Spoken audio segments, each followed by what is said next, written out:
الحمد لله نحمده ونستعينه ونستغفره ونؤمن به ونتوكل عليه ونعوذ بالله من شرور أنفسنا ومن سيئات أعمالنا من يهده الله فلا مضل له ومن يضلله فلا هادي له ونشهد أن لا إله إلا الله وحده لا شريك له ونشهد أن سيدنا وسندنا وحبيبنا ومولانا محمدا عبده ورسوله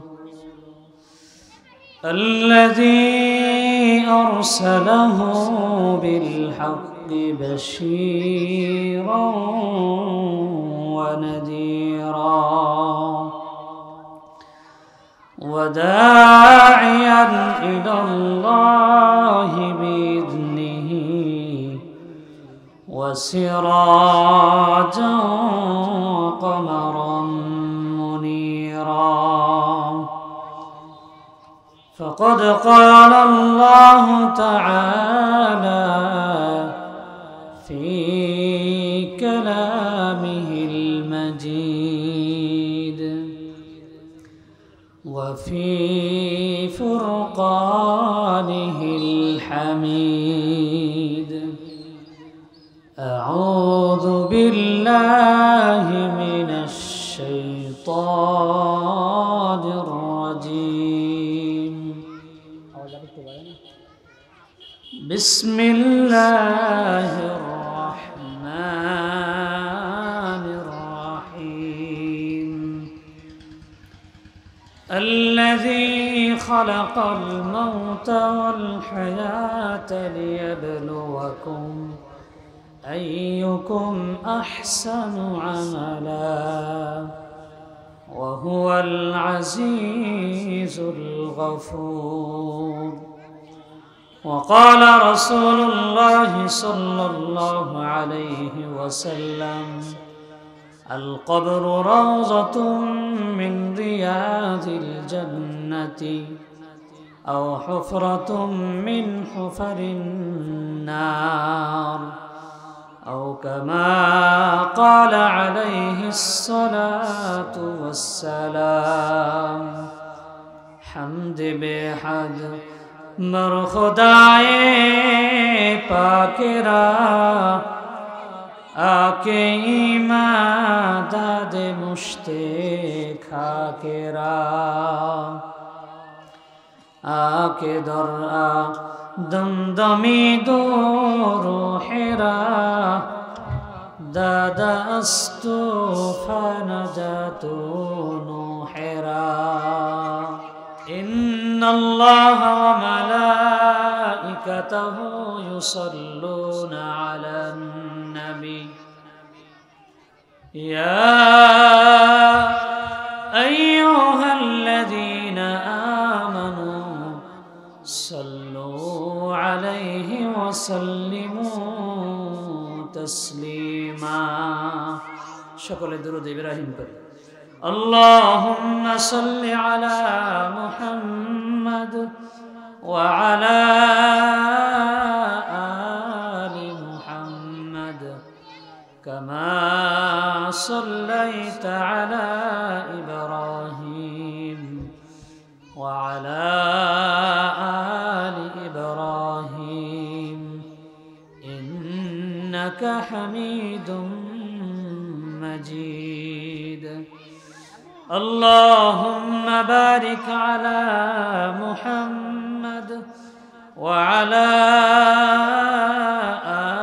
آل محمد كما باركت على إبراهيم وعلى آل إبراهيم إنك حميد مجيد بلغ العلا بكماله كشف الدجى بجماله حسنت جميع خصاله صلوا عليه وآله الحمد لله লাখো কোটি শুকরিয়া সেই মহান রব্বুল আলামিনের দরবারে যে মহান রব্বুল আলামিন আজকে তাসবিহুল কোরআন মাহফিলের এই আয়োজনে রব্বুল আলামিন আমাদেরকে এই মাহফিলের সামিয়ানার নিচে বসার এবং দ্বীনি আলোচনা শোনার তৌফিক রব্বুল আলামিন দান করেছেন। সেজন্য রবের দরবারে সকলে শুকরিয়া দান বলি আলহামদুলিল্লাহ। লক্ষ কোটি দরুদ ও সালাম সরকারে দো আলম দুজাহানের সরদার সারা পৃথিবীর সমস্ত মুসলিম উম্মাহের মুক্তির দূত জনাবে মুহাম্মদুর রাসূলুল্লাহ সকলে তার উপরে দরুদ ও সালাম প্রেরণ করে বলি সাল্লাল্লাহু আলাইহি ওয়াসাল্লাম। প্রিয় সুধী, আলোচনার শুরুতেই আমি আপনাদেরকে আলোচনার বিষয়টা বলে দিতে চাই। আসলে আলোচনার শুরু থেকে শেষ পর্যন্ত আলোচনা হলো, কিন্তু বিষয়বস্তু সম্বন্ধে কিছুই আমরা জানতে পারলাম না।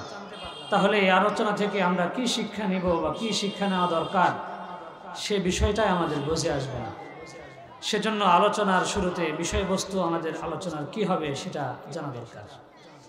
আমি আপনাদের সামনে যে বিষয়টি নিয়ে আলোচনা করব সেটা হচ্ছে, আমরা রুহের জগৎ থেকে শুরু করে কয়টা জগতে আমাদের পদচরণ চলবে এবং কোন ঘাটিতে আমাদের অবস্থা কি হবে, আমাদের করণীয় কি বর্জনীয় কি, কবরের জগতে আমাদের কি অপেক্ষা করছে, হাসরের ময়দানে জান্নাত জাহান্নামে আমাদের কি অপেক্ষা করছে, এর উপরে সংক্ষিপ্ত কিছু আলোচনা আপনাদের সামনে উপস্থাপন করা হবে ইনশাআল্লাহ। সকলে একটু মনোযোগ সহকারে শ্রবণ করি ইনশাআল্লাহ। সর্বপ্রথম আমরা বুঝে নিই, আমরা সর্বপ্রথম যে জগতে ছিলাম সেই জগৎটাকে বলা হয় আলমে আরওয়াহ, রুহের জগৎ। কোন জগৎ বলেন? সকলে বলেন রুহের জগৎ। আমরা প্রথম যে জগতে ছিলাম তার নাম হলো রুহের জগৎ, আলমে আরওয়াহ। এরপরে যে জগতে রব্বুল আলামিন আমাদেরকে প্রেরণ করেছেন সে জগতের নাম হলো আলমে বতন তথা মায়ের গর্ভ। এরপরে যে জগৎটা আমাদের, সে জগতের নাম হচ্ছে আলমে দুনিয়া, বর্তমানে যে জগতে আমরা আছি। এরপরে যে জগৎটা আমাদের আছে সেই জগতের নাম হলো আলমে বারজাখ, কবরের জগৎ। কবরের জগতে যখন ইতি টানা হবে, শেষ হয়ে যাবে, তখন শুরু হয়ে যাবে হাসরের ময়দান। সেখান থেকে আমরা যে জগতে যাব সেটা হচ্ছে আমাদের সর্বশেষ জগৎ, যে জগতের শুরু হবে শেষ হবে না, সেটা হচ্ছে জান্নাত ও জাহান্নামের জগৎ। এবারে আসুন, রব্বুল আলামিন আলমে আরওয়াহ রুহের জগৎ থেকে আমাদেরকে মায়ের পেটে পাঠিয়েছেন। সেখান থেকে আমরা দুনিয়ার জগতে আসলাম। রব্বুল আলামিন আমাদেরকে যে দুনিয়ার জগতে প্রেরণ করলেন, রব্বুল আলামিন দুনিয়াতে আমাদেরকে প্রেরণ করার পেছনে কিছু অবশ্যই রব্বুল আলামিনের চাহিদা আছে, ইচ্ছা আছে, বলেন আছে না? রব্বুল আলামিন কালামুল্লাহর মধ্যে বলেন, ওয়ামা খালাকাতুল জিন্না ওয়াল ইনসা ইল্লা লিয়াবুদুন।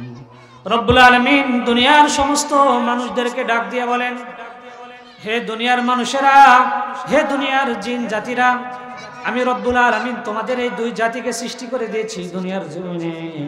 আমার একটা উদ্দেশ্য হলো যেন তোমরা আমার ইবাদত করো। কিসের জন্য বলেন? রব্বুল আলামিন আমাদের দুনিয়াতে প্রেরণ করেছেন কেবলমাত্র রব্বুল আলামিনের ইবাদতের জন্য। রব্বুল আলামিন কোরআনের অন্য আয়াতের মধ্যে বলেন, الذي خلق الموت والحياة ليبلوكم أيكم أحسن عملا وهو العزيز الغفور الله أكبر রব্বুল আলামিন কালামুল্লাহর এই আয়াতের মধ্যে আমাদেরকে ডাক দিয়ে বলেন, হে দুনিয়ার মানুষেরা, আমি রব্বুল আলামিন তোমাদের জন্য দুইটা জিনিস সৃষ্টি করে দিয়েছি। কয়টা জিনিস বলেন? দুইটা জিনিস সৃষ্টি করে দিয়েছি। এক নম্বরে হলো আমি মওত নামক একটা জিনিস তোমাদেরকে দিয়ে দিয়েছি। আরেকটি হলো তোমাদের জন্য আমি রব্বুল আলামিন হায়াত নামক আরেকটি জিনিস দিয়ে দিয়েছি। রব্বুল আলামিন এই আয়াতের মধ্যে মওত নামক যে জিনিসের কথা বললেন, সেই মওতের কথা সর্বপ্রথম কেন বললেন? রব্বুল আলামিন আমাদেরকে প্রথম মৃত্যু দিয়েছেন না প্রথম জীবন দিয়েছেন? বলেন কি দিয়েছেন? সর্বপ্রথম রব্বুল আলামিন আমাদেরকে, আমাদের জানা মতে আমরা প্রথম জীবন লাভ করেছি। কিন্তু কোরআনের অন্য আয়াতের মধ্যে রব্বুল আলামিন বলেন, হাল আতা আলাল ইনসানি হিনুম মিনাদ দাহরি লাম ইয়াকুন শাইআম মাযকুরা। রব্বুল আলামিন বলেন, হে দুনিয়ার মানুষেরা, আমি রব্বুল আলামিন তোমাদেরকে দুনিয়াতে প্রেরণ করার পূর্বে তোমরা কিন্তু কোনো কিছুই ছিল না। এরপরে রব্বুল আলামিন এই আয়াতের পরের অংশে বলেছেন, আমি রব্বুল আলামিন তোমাদেরকে তোমাদের মায়ের গর্ভে দুইজনের মা এবং বাবার নাপাক পানির মিশ্রণের মাধ্যমে আমি তোমাদেরকে সৃষ্টি করেছি। রব্বুল আলামিন এই নাপাক পানি থেকে, মায়ের এবং বাবার নাপাক পানির মিশ্রণ থেকে রব্বুল আলামিন আমাদেরকে সৃষ্টি করলেন। রব্বুল আলামিন বললেন, এই আয়াতের ব্যাখ্যার মধ্যে মুফাসসিরিনে ইকরাম বলেছেন, একজন মানুষ দুনিয়াতে মায়ের গর্ভে আসার পরে জীবন লাভ করে, রূহ লাভ করে 120 দিন পর। কতদিন পর বলেন? 3 মাস পরে। এই 3 মাসের মধ্যে রব্বুল আলামিন একটা মানুষের একটি গোশতের টুকরা মায়ের গর্ভে সৃষ্টি করে নেন। এই মায়ের গর্ভে যে সময়ে রব্বুল আলামিন একজন মানুষকে রব্বুল আলামিন মায়ের গর্ভে একটি গোশতের টুকরা পর্যন্ত সৃষ্টি করলেন। 3টি মাস চলে গেল। এই সময় কিন্তু সেই ব্যক্তি দুনিয়ার বুকে মায়ের গর্ভের ভিতরে আসলেন, কিন্তু তার মধ্যে কিন্তু রূহ দেওয়া হয় নাই। কি দেওয়া হয় নাই বলেন? রূহ রব্বুল আলামিন সে পর্যন্ত দেয় নাই। এই জন্য মুফাসসিরিনে ইকরাম অনেকে আল্লাযী খালাকাল মাউতা ওয়াল হায়াতা এই আয়াতের ব্যাখ্যা করতে গিয়ে বলেছেন, রব্বুল আলামিন সর্বপ্রথম আমাদের যে গোশতের টুকরা মায়ের গর্ভে দিলেন, এই গর্ভের মধ্যে গোশতের টুকরা কিন্তু মৃত, তার মধ্যে কিন্তু কোনো রকমের জীবন নাই। আছে বলেন? 120 দিন যখন অতিবাহিত হয়ে গেল, রব্বুল আলামিন সে সময়ে মায়ের গর্ভের মধ্যে রূহ দিয়ে দিলেন। বিশ্বনবী সাল্লাল্লাহু আলাইহি ওয়াসাল্লামকে রব্বুল আলামিন বললেন, ইয়াসআলুনাকা আনির রূহ কুলির রূহু মিন আমরি রাব্বি। রব্বুল আলামিন আমাদের বিশ্বনবী সাল্লাল্লাহু আলাইহি ওয়াসাল্লামকে ডাক দিয়ে বললেন, হে দয়ার নবী, আপনাকে মানুষেরা জিজ্ঞাসা করবে, আপনি এই কথার উত্তর দিতে হবে। আপনাকে মানুষ জিজ্ঞাসা করবে রূহ কি জিনিস, আপনি রব্বুল আলামিনের পক্ষ থেকে আদিষ্ট হয়ে বলবেন। এখানে আহাদনামার খবর আছে। রব্বুল আলামিন এই আয়াতের পরের অংশে বললেন, কুলির রূহু মিন আমরি রাব্বি। রব্বুল আলামিন বললেন, হে নবী, যে সময় আপনাকে প্রশ্ন করবে রূহ কি জিনিস, আপনি তখন উত্তর দিয়ে দিবেন, রূহ হলো রব্বুল আলামিনের পক্ষ থেকে একটি আদেশ মাত্র। কি বলেন? আদেশ, এছাড়া কিছুই না। রব্বুল আলামিনের আদেশ যতদিন পর্যন্ত আমাদের মধ্যে থাকবে, এ রূহ থাকবে, ততদিন আমাদের বডির মধ্যে একটা শক্তি কাজ করবে। এই শক্তির একটা দাম আছে, বলেন আছে না? যতদিন রব্বুল আলামিন আমাদের মধ্যে রূহ রাখলেন, আমরা যদি রব্বুল আলামিনের ইবাদত বন্দেগী আর দাসত্ব করে যাই, গোলামি করে যাই, রব্বুল আলামিনের বিধি নিষেধগুলোকে মানতে থাকি, রব্বুল আলামিন যখন আমরা ইন্তেকাল করে দুনিয়া থেকে চলে যাব, চিন্তা করে দেখেন, আমি আপনি যখন সচল, আমাদের রূহ আমাদের অন্তরের মধ্যে থাকবে, সমস্ত পরিবারের আত্মীয় স্বজন যারা আছে সকলে আমাদেরকে মহব্বত করবে, ভালোবাসবে। কিন্তু চিন্তা করে দেখেন, যে সময়ে রব্বুল আলামিন রূহটাকে ফেরেশতাদের মাধ্যমে নিয়ে চলে যাবেন, আমার আপনার বডিটা কিন্তু মাটিতে নিথর হয়ে পড়ে থাকবে, তাই না বলেন? সে সময় আমার আপনার কিন্তু কোনো দাম নাই। রব্বুল আলামিন যে পর্যন্ত আমার হায়াত রেখেছিল সে পর্যন্ত আমার দাম ছিল। মৃত্যু হওয়ার পরে পরে রব্বুল আলামিন আমাদের বডিটাকে মাটির মধ্যে রেখে দিলেন। আমার সবচেয়ে প্রিয় যে মানুষটাকে আমি দুনিয়াতে মনে করি, যে স্ত্রীকে সারা জীবনের সমস্ত উপার্জনের সম্পদগুলোকে আমি দিয়ে দিলাম, তার ভালোবাসা মোহাব্বত আমি দেখাইলাম, ইন্তেকাল করার সঙ্গে সঙ্গে সেই স্ত্রী কিন্তু নিজের ঘর থেকে আমাকে বের করে দিবে, ঠিক কিনা বলেন? রব্বুল আলামিন যে নীতিমালা দুনিয়াতে আমাদের দিয়ে দিয়েছে, ইন্তেকালের সঙ্গে সঙ্গে কোনো ব্যক্তি আমাদেরকে আর দুনিয়াতে রাখতে যাবে না। এই আমাদের বডিটাকে কিভাবে তাড়াতাড়ি দাফন কাফনের মধ্য দিয়ে বাড়ি থেকে বের করে কবরস্থ করা হবে সেই চিন্তা সকলে মিলে করবে। কবরের মধ্যে যে সময় রাখা হবে, দুইজন ফেরেশতা আমাদের কাছে চলে আসবে। কয়জন ফেরেশতা? ফেরেশতারা এসে আমাদেরকে প্রশ্ন করবে, মার রাব্বুকা। প্রথম নাম্বার প্রশ্ন, তোমার রবকে? এই প্রশ্নের উত্তর দিতে হবে। আমি আর আপনি যদি দুনিয়ার জীবনে রব্বুল আলামিনের ইবাদত বন্দেগী করে আমাদের জীবনটাকে সুন্দর করে পরিচালনা করি, ফেরেশতা যেই সময়ে প্রশ্ন করবে মার রাব্বুক, তোমার রবটাকে, আমার ইবাদত বন্দেগী আমার গোলামির কারণে আমার মুখ দিয়ে বের হয়ে যাবে, রব্বি আল্লাহ, আমার প্রভুকে বলেন রব্বুল আলামিন, আল্লাহ পাক আমার প্রভু। দ্বিতীয় নম্বরের প্রশ্ন ফেরেশতারা আমাদেরকে করবে, মা দীনুক, তোমার ধর্মটা কি? আমি আর আপনি দুনিয়ার জীবনটা যদি ইবাদত দিয়ে সুন্দর করে সাজিয়ে থাকি, ইবাদত বন্দেগী ঠিকমতো করে থাকি, আমার আপনার মুখ দিয়ে এমনিতেই বের হয়ে যাবে দীনি আল ইসলাম, আমার ধর্ম হলো ইসলাম। এরপরের প্রশ্ন ফেরেশতারা আমাদেরকে করবে, মান নাবিয়ুক, তোমার নবীকে? অন্য আরেক রিওয়ায়াতের মধ্যে বলা হয়েছে বিশ্বনবী সাল্লাল্লাহু আলাইহি ওয়াসাল্লামকে কবরস্থ ব্যক্তিকে দেখানো হবে আর বলা হবে, মান হাযাল রাজুলুল্লাযী বুইথা ফীকুম, যেই ব্যক্তিকে তোমাদের নিকটে প্রেরণ করা হয়েছিল, এই ব্যক্তিকে তুমি চিনতে পারো কিনা দেখো। আমি আপনি যদি বিশ্বনবী সাল্লাল্লাহু আলাইহি ওয়াসাল্লাম যেভাবে আমাদেরকে দিক নির্দেশনা দিয়েছেন, হাদিসের মধ্যে বিভিন্ন বর্ণনা আমাদের জন্য দিয়েছেন, বিশ্বনবী সাল্লাল্লাহু আলাইহি ওয়াসাল্লামের সুন্নাত অনুযায়ী জীবনটাকে যদি পরিচালনা করি, তাহলে বিশ্বনবী সাল্লাল্লাহু আলাইহি ওয়াসাল্লামকে দেখা মাত্রই আমি আপনি বলে দিব নবী, মানে এই ব্যক্তি আমার নবী মুহাম্মদুর রাসূলুল্লাহ সাল্লাল্লাহু আলাইহি ওয়াসাল্লাম।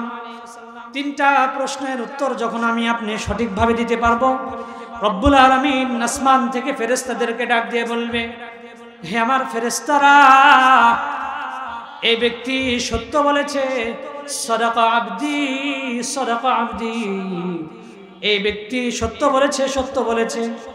এরপরে রব্বুল আলামিন ওই ব্যক্তির জন্য ফেরেশতাদেরকে ডাক দিয়ে বলবে, হে আমার ফেরেশতারা, ফাফরিশুহু ফিল জান্নাহ, জান্নাত থেকে এই ব্যক্তির জন্য বিছানা নিয়ে আসো, এই কবরের মধ্যে বিছিয়ে দাও।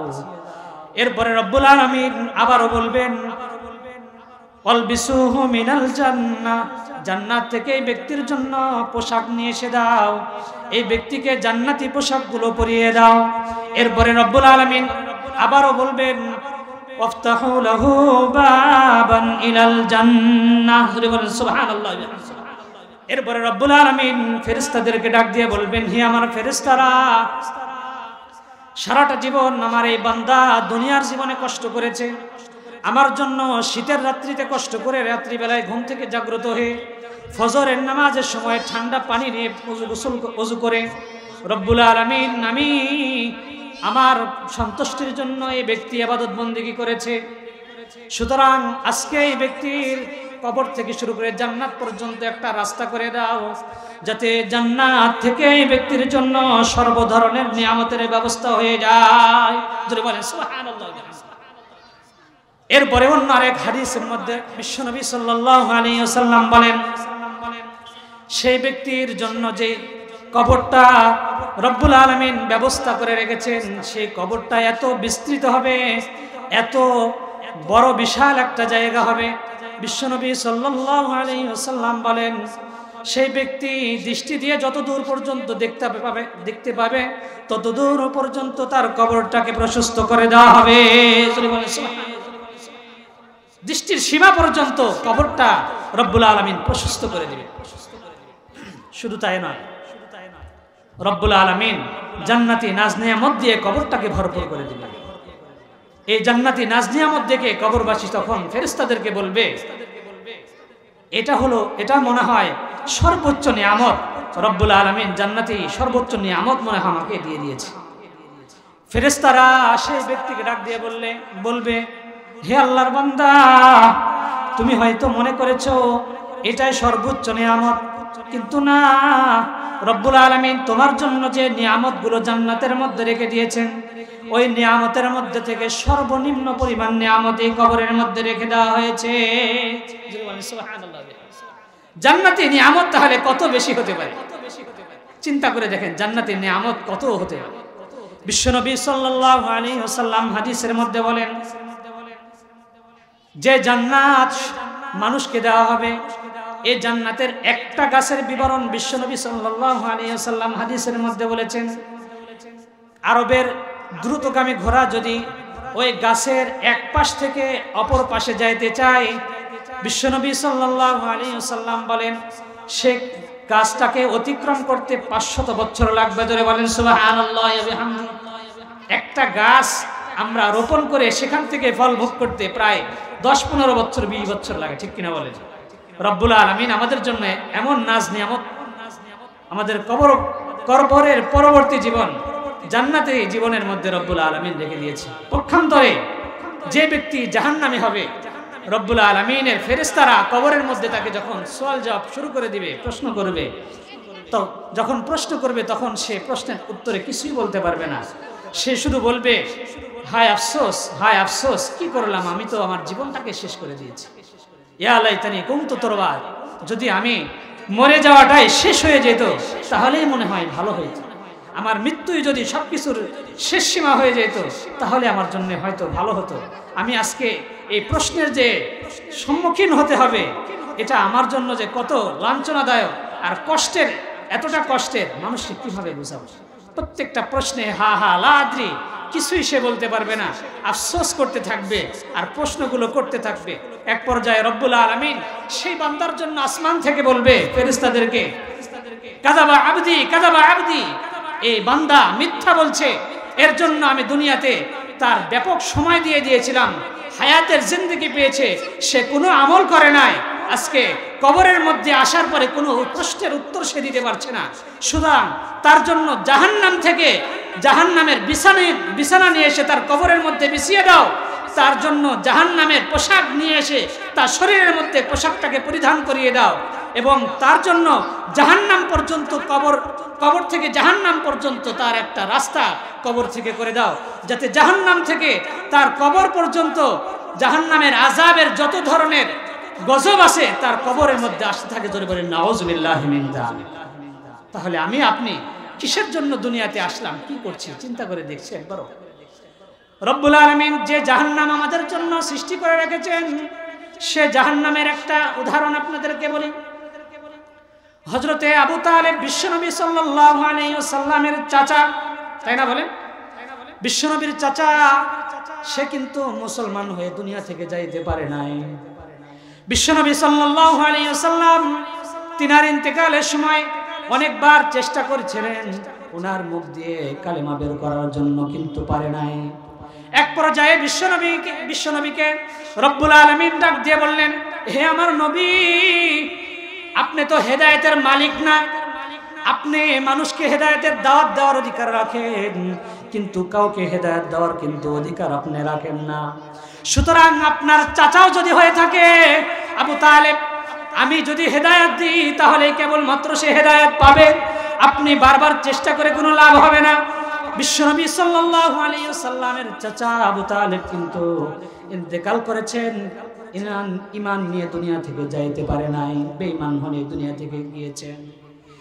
এই বেঈমান হয়ে দুনিয়া থেকে যাওয়ার কারণে রব্বুল আলামিন তাকে কিন্তু জাহান্নামে দিবেন, জান্নাতে দিবেন না। কিন্তু বিশ্বনবী সাল্লাল্লাহু আলাইহি ওয়াসাল্লামের চাচা হওয়ার কারণে বিশ্বনবী সাল্লাল্লাহু আলাইহি ওয়াসাল্লামকে বিভিন্নভাবে সাহায্য করার কারণে তার জাহান্নামের শাস্তি একটু লাঘব করে দেওয়া হবে। পৃথিবীর যত জাহান্নামী আল্লাহ রাব্বুল আলামিন জাহান্নামীকে জাহান্নামে দিবেন, সর্বনিম্ন শাস্তি আবু তালেবকে দেওয়া হবে। জাহান্নামী শাস্তি যেটা আবু তালেবকে দেওয়া হবে, জাহান্নামের ওই শাস্তিটা আবু তালেব যখন পাবে তখন তাকে জিজ্ঞাসা করা হবে, হে আবু তালেব, তোমাকে যে জাহান্নামের শাস্তিটা দেওয়া হচ্ছে সে শাস্তিটা কেমন?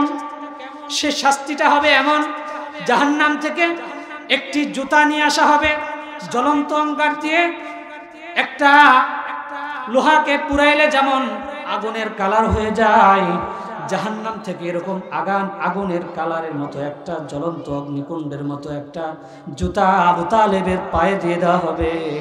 আবু তালেব যখন সে জুতাটা নিজের পায়ের মধ্যে ধারণ করবে, আবু তালেব নিজে নিজে চিন্তা দেখতে পাবে, বুঝতে পারবে, তার মগজ যেগুলো আছে টকবক করে পানির মতো বলকাইতে থাকবে।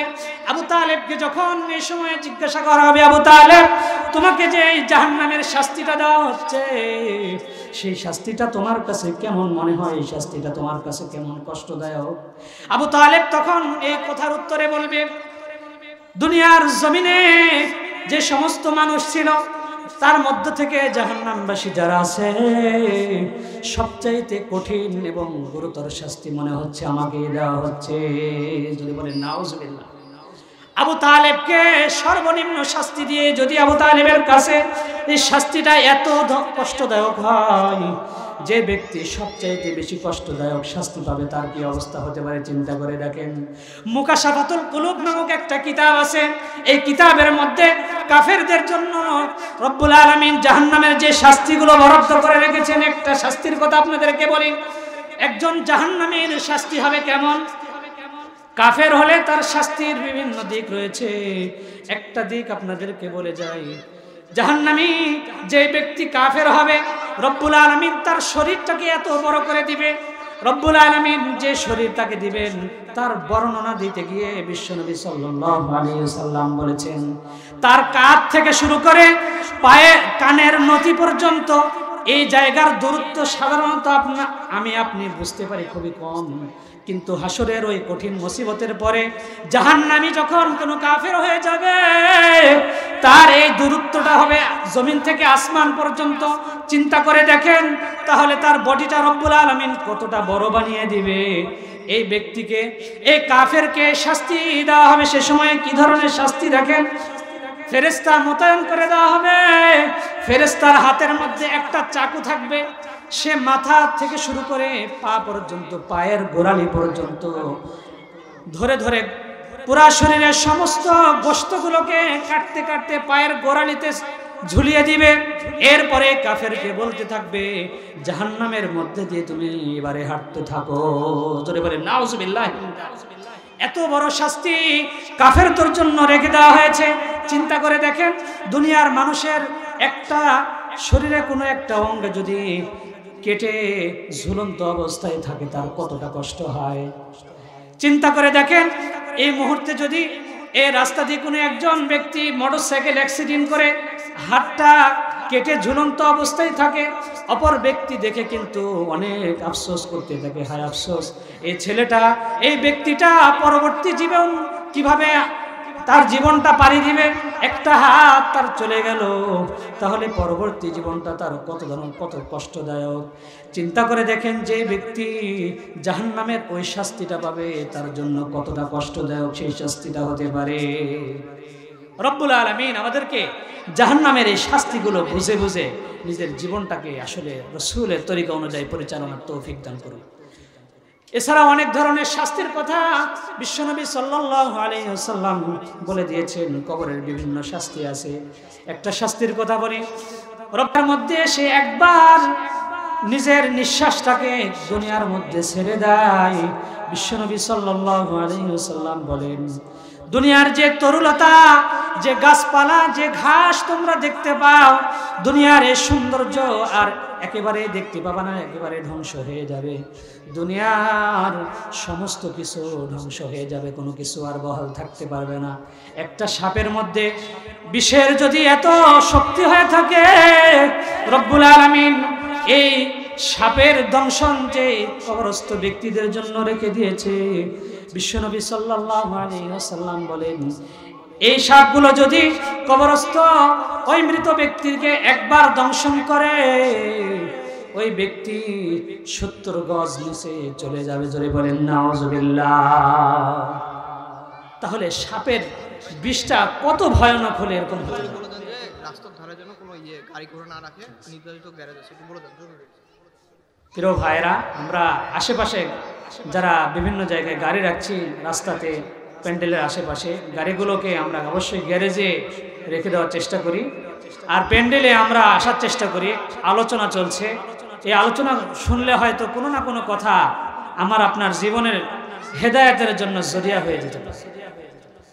যাই হোক, বিশ্বনবী সাল্লাল্লাহু আলাইহি ওয়াসাল্লাম কবরের মধ্যে বিভিন্ন ধরনের শাস্তির কথা বলেছেন, জাহান্নামের অনেক শাস্তির কথা বলেছেন। এই শাস্তিগুলোকে আমার আপনার বুঝতে হবে। এই শাস্তিগুলো আমার আপনার জন্য কেন রেখে দিয়েছে চিন্তা করে দেখেন। আমার জন্য, আপনার জন্য যে শাস্তিগুলো রেখেছে, এটা কিন্তু এমনিতেই নয়। বিশ্বনবী সাল্লাল্লাহু আলাইহি ওয়াসাল্লাম আরেকটা কথা বলেছেন, এই কথা বলে শেষ করে দিব। বিশ্বনবী সাল্লাল্লাহু আলাইহি ওয়াসাল্লাম সমস্ত মুসলিম উম্মাহকে ডাক দিয়ে বললেন, যে ব্যক্তি জাহান্নামের মধ্যে যাবে, জাহান্নামে যাওয়ার পরে জাহান্নামের আগুনে দীর্ঘদিন পুড়তে থাকবে।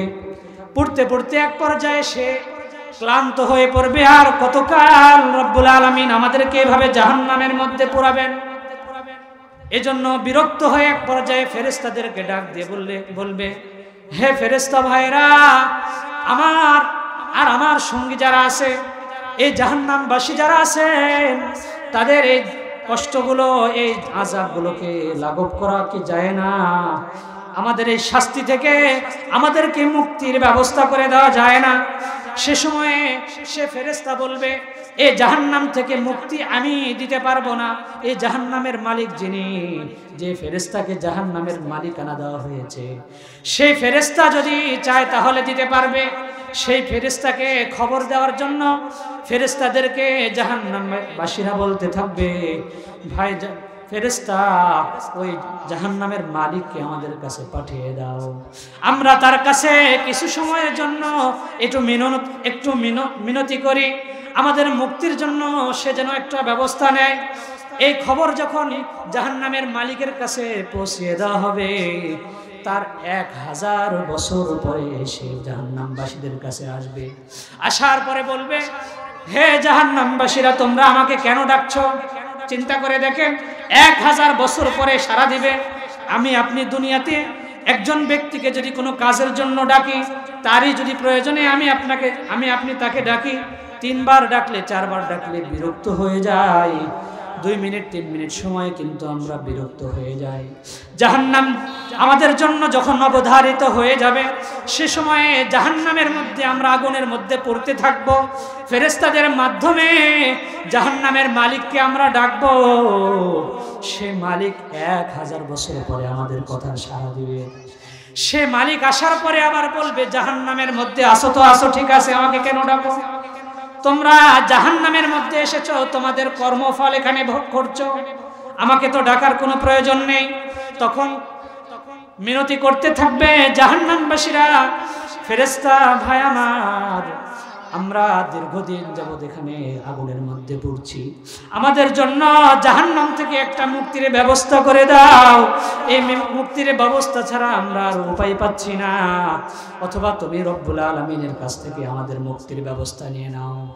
রব্বুল আলামিনের কাছে সেই ফেরেশতা যখন বলবে, জাহান্নামবাসীরা আপনার কাছ থেকে মুক্তি চায়, আপনি একটা মুক্তির ব্যবস্থা করে দেন। রব্বুল আলামিন জাহান্নামবাসীদেরকে ডাক দিয়ে বলবে, হে জাহান্নামবাসীরা, আমার যে সমস্ত বিধি নিষেধ ছিল দুনিয়ার জমিনে, সেগুলোকে তোমরা মানো নাই। আজকে আমি রব্বুল আলামিনের কথা অমান্য করে আমার কাছে আসছো, জাহান্নাম তোমাদের জন্য আমি অবধারিত করে দিয়েছি। জাহান্নামের মধ্যে পড়তে থাকো, তোমাদের কোনো ছাড় হবে না, এখন আযাব চলতেই থাকবে। জোরে বলেন নাউযুবিল্লাহি মিন যালিক। ওই সময় রব্বুল আলামিন আমাদের সহায়ক হওয়া ছাড়া আমাদের আর সহায়ক কেউ আছে বলেন? দুনিয়ার জীবনে আমি আপনি ছাড় পাওয়ার জন্য বিভিন্ন সময় বিভিন্ন বিচার আচারে ছাড় পাওয়ার জন্য বিভিন্ন জনকে ফোন দিয়ে বলি, ভাই আমাকে ছাড়ের ব্যবস্থা করে দাও, এই বিচার থেকে যেন আমি মুক্তি পাই, এর জন্য কত টাকা লাগবে? 1 কোটি 2 কোটি টাকা দিতে আমি রাজি আছি, বলেন এরকম হয় না? রাজত্ব করে দুনিয়াতে আমরা বিভিন্ন সময় বিভিন্ন বিচার আচারে ছাড় পেয়ে যাই, কিন্তু রব্বুল আলামিনের কাছে যে সময়ে যাব সে সময় কিন্তু টাকার বাহাদুরি আর ক্ষমতার বাহাদুরি চলবে না। চলবে বলেন? সে সময়ে কোনো ধরনের বাহাদুরি চলবে না। সে সময়ে শুধুমাত্র রব্বুল আলামিনের যদি দয়া হয়, শুধুমাত্র সে সময়ে আমরা কেবলমাত্র আল্লাহর কাছে মুক্তি পাবো। এর জন্য আপনাদেরকে বলি, যে আলোচনা আমরা শুনলাম, এই আলোচনা থেকে এতটুকু আমাদের অন্তত শিক্ষা নেওয়া উচিত। আমাদের যতটুকু হায়াত রব্বুল আলামিন দিয়েছে